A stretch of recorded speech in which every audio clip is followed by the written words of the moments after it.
On se retrouve aujourd'hui pour les favoris culturels, enfin mes favoris culturels des mois de février et de mars parce que j'ai pas fait ceux de février.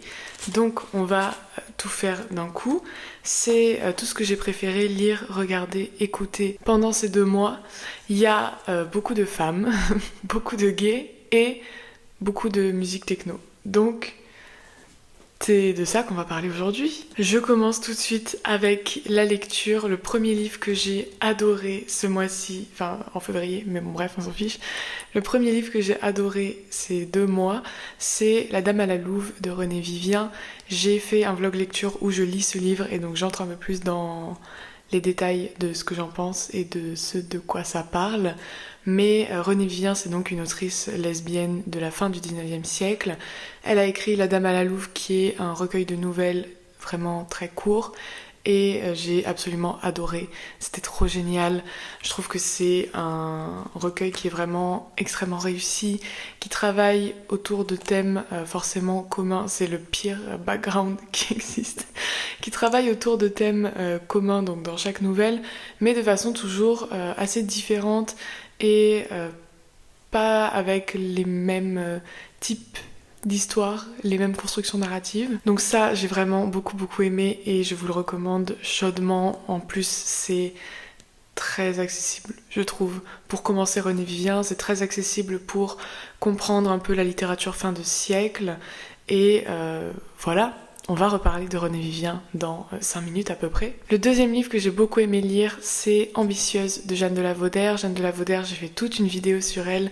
C'est une des autrices de mon corpus de thèse. C'est aussi mon autrice préférée de mon corpus de thèse. Ambitieuse, c'est l'histoire d'une femme qui veut se marier dans le monde pour obtenir un peu une place justement dans la société mondaine parisienne, mais elle est tiraillée en fait entre son amour de jeunesse qui est un campagnard et l'homme qu'elle veut épouser qui est donc un mondain parisien plus âgé. C'est donc un livre qui parle de cette tension entre l'ambition sociale et la vérité finalement des sentiments. C'est assez traditionnel dans son message, mais j'ai bien aimé. C'est pas le meilleur livre de Jeanne de La Vaudère. Je vous recommande d'aller voir ma vidéo sur elle si vous voulez d'autres recommandations de ses livres à elle. Mais j'ai bien aimé quand même et j'aime beaucoup la manière dont elle écrit. J'ai lu ensuite un livre dont je vous ai parlé dans un de mes derniers book hauls. J'ai lu Permafrost d'Eva Balthazar. Donc Eva Balthazar, elle a écrit une trilogie qui ne se lit pas forcément dans l'ordre, je crois. Elle a écrit Permafrost, Boulder, qui est le livre que j'ai vraiment envie de lire, et Mammoth. Je connais pas les titres en français, mais bon. C'est un roman catalan contemporain, donc lui il a été publié en 2018, c'est ça. Et donc Permafrost, c'est l'histoire d'une femme qui est lesbienne et qui enchaîne un peu les conquêtes sans jamais vraiment réussir à se trouver elle ou à trouver un peu la vérité de son identité. Je vais vous lire des extraits parce que je peux pas, enfin, c'est pas vraiment une histoire, c'est beaucoup de réflexion sur soi et de réflexion sur sa vie. Donc là, elle explique un peu son désir de sauter par la fenêtre pour se suicider. Et elle écrit « Mourir sur les dalles humides du petit jardin ne me paraît pas très engageant. Je ne supporte pas l'image d'une limace traînant accidentellement sa misérable vie sur ma misérable mort, ni celle d'une agonie où je régurgite des bouts de mots, tandis que des restes de pensée dégoulinent sur mon front, visibles, évidents, et que mes yeux deviennent aussi compréhensifs que ceux d'une serveuse de bar de nuit. » Ça j'adore. Certains individus n'ont pour seul devenir que l'amputation. L'humidité a la manie de pénétrer dans les parties les plus vulnérables du corps. Je ne peux pas la souffrir. Je ne sais pas vivre avec l'humidité. Elle s'infiltre dans des endroits insoupçonnés à l'intérieur de moi, comme de la lave visqueuse et glacée. Elle occupe des espaces inconnus, me les rend présents, et ils m'incommodent. Il y a des parties du corps, comme des meubles encombrants, dont on ne sait que faire. Elles n'ont pas l'air démontables et les enlever serait trop dangereux. Elles doivent bien remplir une fonction, on a dû les incruster en moi, mais elles m'insupportent, et la seule façon d'échapper à leur influence, c'est de les ignorer. Se frayer un passage les yeux fermés, et ne pas buter contre leur exubérance massive. J'ai beaucoup aimé, j'ai pas trouvé que c'était non plus un chef-d'œuvre absolu, que c'était le meilleur livre que j'ai lu de ma vie, mais ça me donne vraiment envie de découvrir le reste des livres d'Eva Balthazar, notamment Boulder, que j'ai vraiment envie de lire. Je vous le recommande. voilà, je recommande du contemporain, ça arrive parfois. Je vous recommande de lire Permafrost ou de lire n'importe quel livre d'Eva Balthazar. Et j'ai bien aimé la traduction, personnellement, en français. Donc, je vous le recommande. Ensuite, là, c'était clairement la période de vacances. Enfin, c'est pour ça que je lisais Orthez. J'ai lu, comme je vous l'ai dit dans ma vidéo sur ce livre, j'ai lu Queer de William Burroughs, que j'ai comparé donc avec le film de Luca Guadagnino qui est sorti aussi il y a un mois. William Burroughs, je vais pas revenir trop dessus, c'est un auteur que j'aime beaucoup, qui fait partie de la Beat Generation. C'est l'auteur du chef-d'œuvre absolu qui est Naked Lunch. Et donc, Queer, c'est le livre qui vient avant dans la chronologie de l'histoire. C'est Junkie Queer Naked Lunch. Et donc, c'est l'histoire d'un homme qui essaie de surmonter un peu son addiction à différentes drogues, qui va commencer à obséder un peu, à avoir des sentiments obsessifs pour un autre homme, mais sans jamais réussir à vraiment construire une relation avec lui. C'est quelque chose qui est très bien montré dans le film, cette espèce de gêne et de détachement. J'ai beaucoup aimé Queer, j'adore de toute façon la manière dont William Burroughs écrit. Je trouve que c'est un des meilleurs écrivains du monde et je vous recommande de lire de William Burroughs. C'est pas pour tout le monde, mais ça vaut la peine d'essayer. J'ai lu ensuite un deuxième livre de René Vivien, son plus connu je pense, c'est Une femme m'a paru. Donc c'est un roman qui raconte l'histoire d'une femme qui est absolument accrochée et obsédée à une autre femme qui ne cherche pas l'exclusivité, qui ne cherche pas... Enfin, qui n'a pas vraiment de sentiments amoureux pour elle. Donc c'est assez compliqué, vous vous en doutez. Et on va suivre cette femme dans la difficulté qu'elle a à se détacher de cette autre femme, dans le deuil d'une amitié et dans la rencontre avec une autre femme. C'est une prose qui est très précieuse. Ça fait pas du tout naturel quand vous le lisez, vraiment. Enfin, peut-être qu'elle parlait comme ça, mais j'ai des doutes. C'est voilà quelque chose de très snob en fait dans sa manière d'être écrit et d'être parlé. C'est comme toujours chez René Vivien, un roman qui se construit beaucoup sur des références antiquisantes, sur des références mythiques. J'ai beaucoup aimé, je vous le recommande aussi. De toute façon, si j'en parle, c'est que je vous le recommande. C'est pas aussi bien que La Dame à la Louve, parce que La Dame à la Louve, c'était vraiment génial, mais je vous conseille quand même de découvrir René Vivien, qui est une autrice que j'apprécie beaucoup. J'ai lu ensuite un autre livre de Jeanne de La Vaudère, c'est Les Sataniques. Les Sataniques, c'est le recueil de nouvelles que j'avais le plus envie de découvrir de Jeanne de La Vaudère, juste parce que son titre, mais bon bref, il fallait que je fasse des démarches pour me le procurer et tout. J'ai lu donc Les Sataniques, et c'était vraiment génial. J'ai écrit, alors, dans Les Sataniques, vous avez 7 nouvelles, donc, dont une qui était déjà présente dans L'Anarchiste, qui est son autre recueil de nouvelles. Les 3 premières nouvelles sont absolument incroyables. Incroyables. Je me suis dit, à 0 moment, en fait, elle va faire une nouvelle que j'aime pas. Genre là, c'est vraiment beaucoup trop génial. Pour moi, je peux pas supporter. C'est un recueil dans lequel on trouve des éléments de body horror. Et ça, vous savez, ou vous ne savez pas, mais vous le savez maintenant, que c'est mon péché mignon. Vraiment, j'adore. C'est des nouvelles qui s'inscrivent aussi très bien dans ma thèse et dans ce que j'essaie de démontrer. Donc ça, je suis vraiment, vraiment très contente parce qu'il faut que j'en trouve. Et vraiment, j'ai trop aimé. Je vous lis une citation de la 3e nouvelle qui s'appelle Viviane. « J'ai toujours semblé bizarre aux natures banales. L'éclat de mon imagination, mon silence invincible parfois, ou l'emportement de ma parole qui s'échappe en phrases sonores et enthousiastes, sans raison apparente, tout éveille la méfiance autour de moi. » C'est un recueil qui se construit beaucoup sur les thèmes du spiritisme qui était très à la mode à la fin du 19e siècle, les thèmes comme d'habitude, enfin le thème comme d'habitude des relations hommes-femmes, de la femme monstrueuse, l'homme monstrueux, le thème de l'écriture et comment elle se met en place et le côté vraiment corporel de l'écriture. C'était trop bien et ça fait partie de mes œuvres préférées de Jeanne de La Vaudère, donc je l'ajoute à mes recommandations si vous jamais voulez lire Jeanne de La Vaudère. Et enfin, le dernier livre que j'ai beaucoup aimé ces mois-ci, c'est Les Situationnistes, qui est donc dans la collection La BD Tech des Savoirs. C'est, vous savez, les petites BD. Les petites BD qui vous apprennent un peu les bases sur un sujet. J'ai emprunté ça à la BU parce que je donnais un cours d'histoire littéraire du XXe siècle. Voilà, ne dites pas à mes étudiants que je me suis basée sur une BD pour mon cours, mais c'est pas grave. Donc, je donnais un cours d'histoire littéraire du XXe siècle et je sais pas comment je suis tombée là-dessus, mais je suis tombée sur le mot situationniste. Et donc, j'ai cherché un livre sur les situationnistes et j'ai vu qu'il y avait ça. Et comme j'avais 3 jours pour préparer mon cours, je me suis dit, c'est parfait, je peux lire ça en 20 minutes.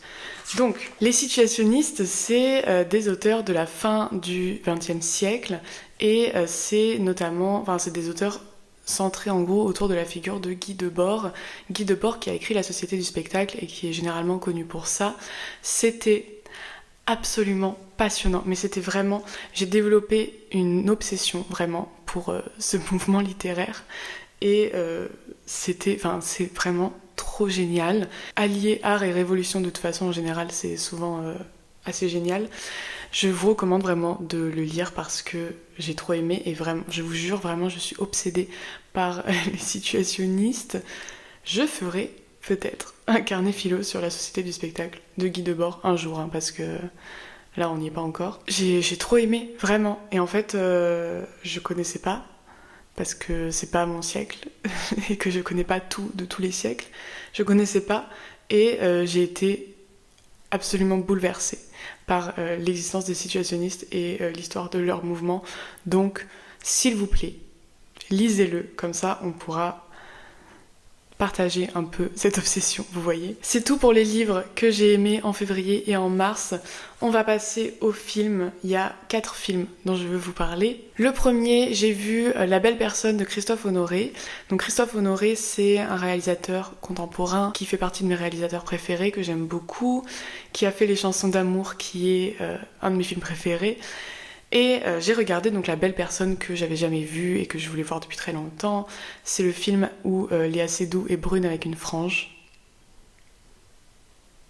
Je n'oublierai jamais la vision de Léa Seydoux brune avec une frange. Et donc, ce que j'ai bien aimé avec ce film, c'est que c'est une variation autour du triangle amoureux, mais qui change un peu la forme du triangle amoureux. Enfin, qui... Voilà, je vous dis pas quoi, mais...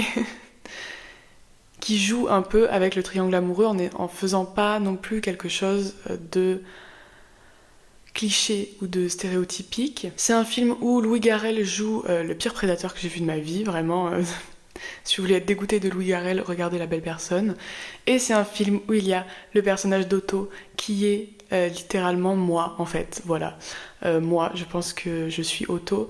C'est un personnage que j'ai adoré, que je trouve vraiment trop mignon. Enfin, c'est un personnage qui est vraiment beau, mais psychologiquement, vous voyez ce que je veux dire. C'est évidemment un film de Christophe Honoré, donc il y a évidemment aussi une petite dose d'homosexualité, ne vous inquiétez pas. Et j'ai bien aimé. Sans plus, c'est pas le meilleur film du monde, mais je suis quand même très contente de l'avoir vu. Ça faisait longtemps que je voulais le voir, et j'avais l'impression que tout le monde l'avait vu sauf moi, mais c'est chose faite, et je suis très contente. J'ai vu ensuite un coup de cœur absolu. Je vous avais parlé l'année dernière de Bébé Colère de Caroline Poggi et Jonathan Vittel, qui est un court-métrage qui est sur Mubi et sur YouTube. J'ai vu ce mois-ci, je sais plus, en février je crois, j'ai vu La fille qui explose. Donc ça c'est leur dernier court-métrage, il est sorti en 2024, il est sur Canal+. Oui, La fille qui explose, c'est l'histoire d'une fille qui explose, incroyable, je sais, et c'est génial en fait. J'adore le format de court-métrage de Poggi et Vittel parce que c'est toujours une image un peu bizarre, un peu entre 2D et 3D, un peu chelou, très culture d'internet, et vous avez toujours en fond un monologue qui est hyper existentiel et hyper dur et hyper profond, et j'adore en fait. Et donc c'est l'histoire de cette fille qui explose tout le temps.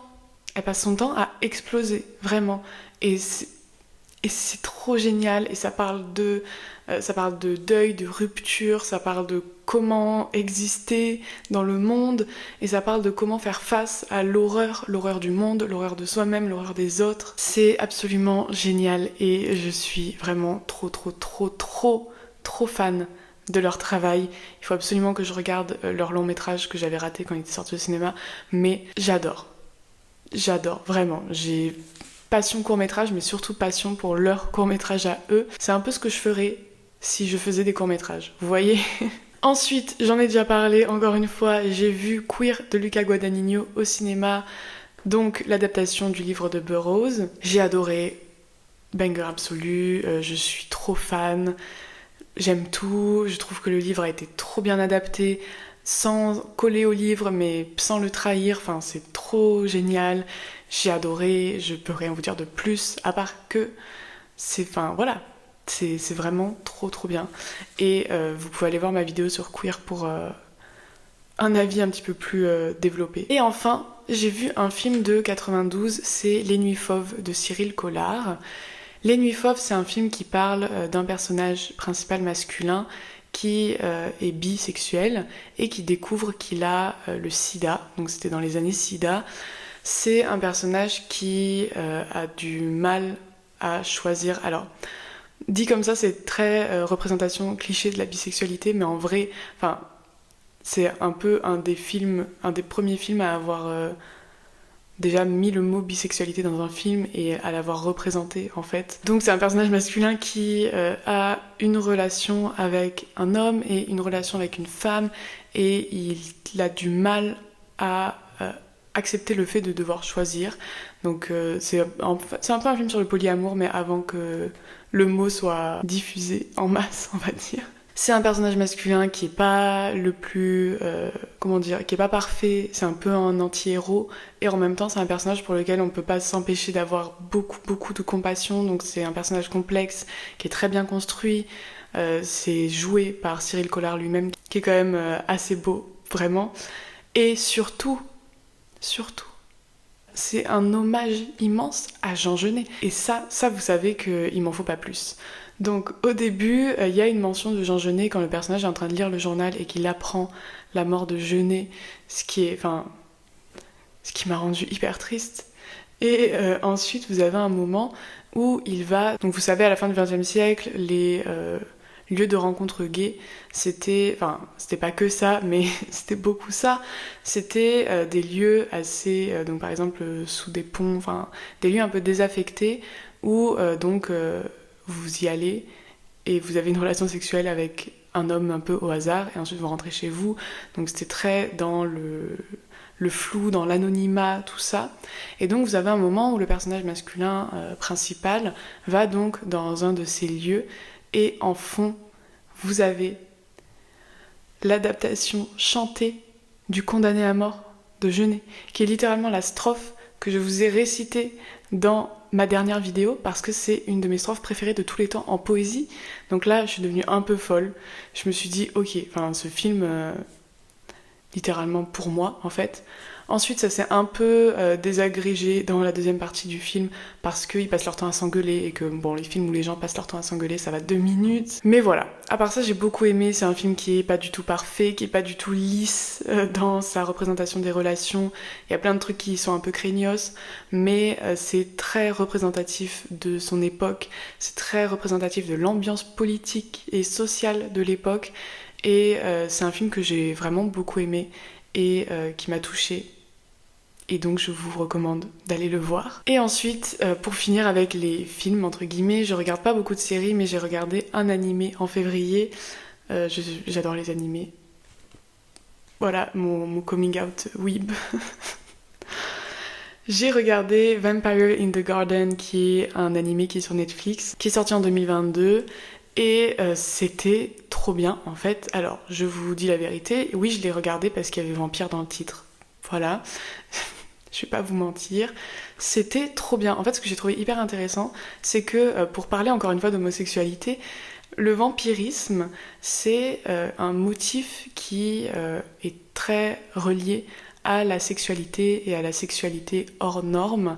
Et je trouve que c'est quelque chose que cet animé remet au jour de façon hyper pertinente parce que vous avez 2 femmes qui vont s'aimer et ça va être lié de façon hyper intéressante avec la question du vampirisme. Et en fait, c'est hyper pertinent. Les histoires de vampires, le but, c'est pas de faire un Enemies to Lovers ou de faire des histoires un peu sexy, mais c'est vraiment de dire quelque chose sur la question du désir, sur la libération, sur le fait de s'écarter en fait de la société normale, de comment vivre vraiment dans quelque chose qui n'est pas accepté. Enfin, toutes les figures de monstres, de toute façon, c'est des figures de la marginalité. Et ça sert à dire ça sert à dire comment on vit la marginalité, le fait qu'on est perçu comme un monstre, le fait que notre désir est perçu comme étant monstrueux. Et c'est quelque chose qui est très bien réutilisé, je trouve, dans cet animé-là. Donc j'étais vraiment hyper contente. Et le dernier épisode est trop beau. L'esthétique, vraiment incroyable, j'ai adoré, je vous le recommande à 100%, c'est un animé en 5 ou 6 épisodes je crois, et vraiment, franchement c'est trop bien, j'ai beaucoup aimé. On va finir avec la musique, il y a beaucoup d'albums qui sont sortis ces mois-ci, et surtout d'albums d'artistes que moi j'aime. Je vais pas parler de tous ceux qui sont sortis, encore une fois je parle que de ceux que j'ai vraiment aimés. Évidemment, Mayhem de Lady Gaga, qui est sorti en début mars 2025, je crois. Mayhem, c'est le dernier album de Lady Gaga que j'avais trop hâte. Je savais qu'elle allait retourner à... pas qu'elle allait retourner vraiment à l'esthétique de ses premiers albums, mais qu'elle allait recommencer à travailler un peu à partir de ça, et je suis vraiment trop contente, j'ai absolument adoré cet album, je l'ai saigné, il est trop bien. Non, je n'ai pas réussi à avoir les places pour le concert, et oui, je suis dégoûtée, donc on n'en parle pas, mais Mayhem, il est trop génial. Ma chanson préférée, c'est Garden of Eden. Je pense que vous auriez pu le deviner, j'avais pas besoin de le dire. Cet album est vraiment trop bien, je suis hyper contente, j'étais pas trop convaincue par les derniers projets de Lady Gaga, mais celui-là, vraiment, je le saigne et il est trop génial. Et voilà, je suis retournée à mon état de fangirl de Lady Gaga. J'étais, voilà, pour vous dire toute l'histoire, je suis en fait une Little Monster depuis le collège, depuis Poker Face et Just Dance en fait. Donc voilà, c'est un petit peu ma petite révélation. J'ai adoré Mayhem. Voilà, j'ai rien à dire de plus. Ensuite, il y a un album qui est sorti, c'est Blast d'Eloi. Eloi, je l'avais jamais écouté avant cet album, enfin je savais qu'elle existait, mais j'avais jamais pris le temps de l'écouter. J'ai écouté Blast, que j'ai trop aimé, qui est dans ma DA un peu boom boom, qui est pas non plus assez boom boom pour que ce soit un coup de cœur absolu, mais je l'ai beaucoup aimé et je l'écoute souvent, donc je vous recommande d'aller écouter Blast de Eloi. Ensuite, alors il y a un petit rappeur qui je pense est un rappeur TikTok.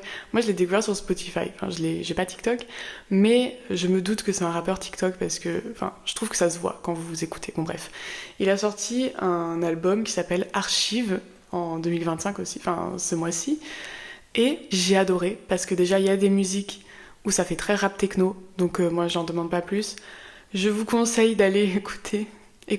Si vous voulez faire un test et voir si on a le même type d'humour, je vous conseille d'aller écouter cette chanson qui s'appelle True Heart et juste écoutez-la.